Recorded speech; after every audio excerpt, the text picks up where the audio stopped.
순간부턴가 모차르트도 비틀즈도 듣지 않게 됐다.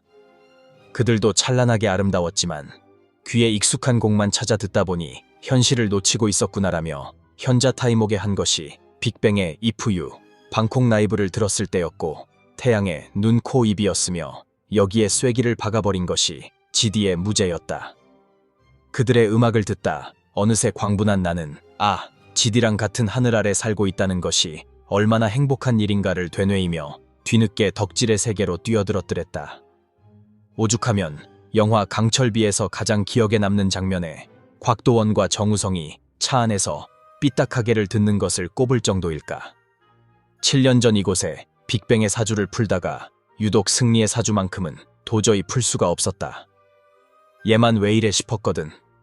지금도 찾아보면 빅뱅 나머지 3명은 있는데 승리 사주는 없을 것이다. 왜? 안 썼거든.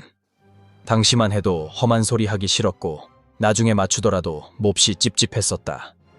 각설하고 오스트리아에는 모차르트를 주고 대한민국에는 GD를 내린 우주의 신비를 고찰해보자. 신월의 을사일주다.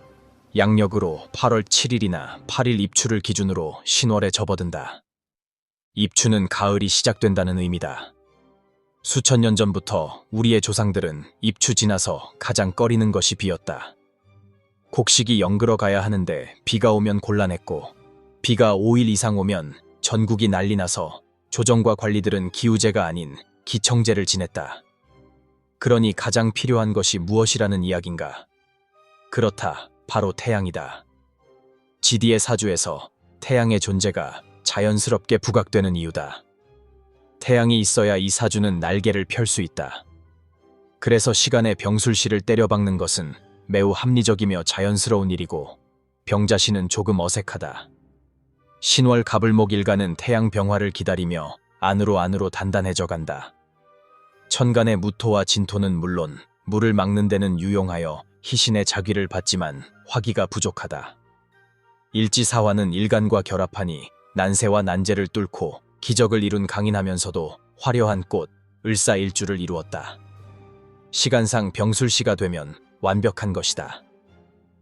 2017년 어느 날 우리의 딴따라 GD의 SNS에는 의미심장한 사진 한 장이 올라오는데 니체의 힘의 의지 중 한 구절이었다. 이번에 새 앨범의 제목이 위버맨쉬라며 이제야 니체와 GD를 연관시키는 중생들이 많은데 십수년 전 20대 극초반의 GD는 당시 극악무도한 안티들로부터 자기를 지키기 위해 국립중앙도서관 한켠에 먼지만 쌓여가던 니체의 고전을 일찌감치 빼들었던 것이다. 그것도 포스트 모던의 광풍이 끝난 지 오래되어 거의 아무도 니체에게 관심을 주지 않던 시기였다. 잘나갈 줄로만 알았던 우리의 권지용은 왜 저런 번뇌를 대중을 향해 흩뿌렸을까? 술토의 위력이다. 술토는 자기가 대장이어야지 다른 수호신과 공존하며 일간을 지키는 수호신 따윈 할 생각이 애초에 없는 종자다. 사화도 죽이고 무토도 진토도 만약 병술시에 태어났다면 원국에 있는 병화와 술토마저도 아작을 낸다. 우리의 지자스 크라이스트께서 내가 너희에게 평화를 주러 온 줄 아느냐? 오히려 분열을 일으키려 왔다. 외치셨던 것처럼 술토는 을목일간을 지켜주던 모든 글자를 전멸시킨 후 자신의 힘을 발휘한다. 운이란 놈은 얼마나 지독한 슈퍼컴퓨터란 말인가. 정확히 계산한다. 좋은 작용은 좋은 작용대로, 나쁜 작용은 나쁜 작용대로 한치의 오차도 없다. 강렬한 술토의 화기는 GD에게 자신의 퍼포먼스에 대한 확실한 보상을 했다. 그와 동시에 그간 쌓아 올렸던 결실을 깎아먹는 작용도 확실히 하며 목리를 부리는 것도 잊지 않았다. 그 사이 그야말로 켜켜이 쌓여가던 안티폭도들의 난동에 GD가 찾은 것이 니체작 힘의 의지였고 거기서 그는 위버맨쉬를 발견, 자신이 살 수 있는 유일한 돌파구를 찾았던 것이다. 그때 우리는 더 큰 박수를 보낼 수 있어야 했다. 왜? 모든 노력하는 인간은 방황하는 법이니까. 괴테가 한 말이다. 화려할 것만 같았던 GD의 인생도 그야말로 노력으로 점철된 인생이었던 것이다. 전 세계 팬들이 GD를 통해 니체를 만나고 GD가 무슨 소리를 하는지 알기 위해서라도 니체를 공부하게 되다니 마침내 괴테, 니체, GD의 3단 위버맨쉬가 빛을 발하는 순간이다. 괴테가 아무리 천재였고 니체가 제 아무리 엄청난 책을 썼다 해도 지디가 노래 한 번 부르니 전 세계가 위버맨 쉬를 알게 됐으니 말이다. 태양 병화를 바라보는 을목은 언제나 위버맨 쉬한다. 끝없이 노력하며 방황하고 그 전에 자신을 극복하려는 힘의 의지를 가지는 위버맨 쉬.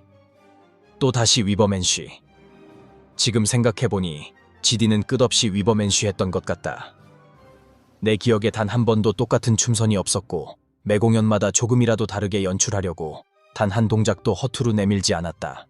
머리 쓸어 올리는 동작조차도 철저하게 연습하며 매번 다르게 하더라. 하, 저건 또 뭐지? 싶은 장면들 연속이었다. 그러고는 집에 돌아가는 엘리베이터에 철퍼덕 쓰러진다. 왜? 정말 마지막 땀방울까지 쥐어짜냈으니까. 그러던 그가 드디어 갑자대운을 맞이하자마자 그야말로 승천하는 드래곤처럼 그 위력을 드러내고 있다. 지디가 설계했고 BTS가 건설했으며 블랙핑크가 색칠한 K-팝 제국을 통째로 흔들며 그 제국의 재건축에 들어간 모양새다. 우리 오타쿠들은 그야말로 굿이나 보고 떡이나 먹으며 박수치고 위버맨 시봉 흔들어주면 된다. 갑자대운의 간목은 태양 병화를 생하고 무토와 진토를 매우 양질의 토양으로 바꿔버린다.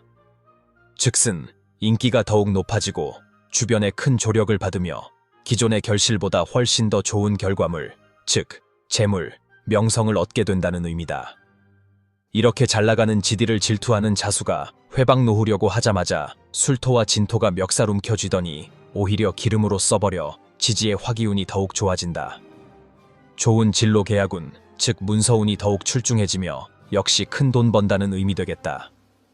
갑자대운의 하이라이트. 내년 2026년이다.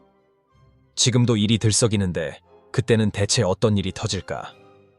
황제의 귀환에 모두 쌍수를 높이 들어 그를 반기니 바야흐로 K-팝 신제국의 오픈이자 누가 황제인지 셀프 대관식을 하게 된다. 아티스트로서는 갑자대운까지고 을축대운의 별안간 진로가 바뀌고 그 찬란하고 위대한 결과는 병인대운, 즉 50대에 오게 된다. 그때가 인생의 진짜 가장 화려한 시대.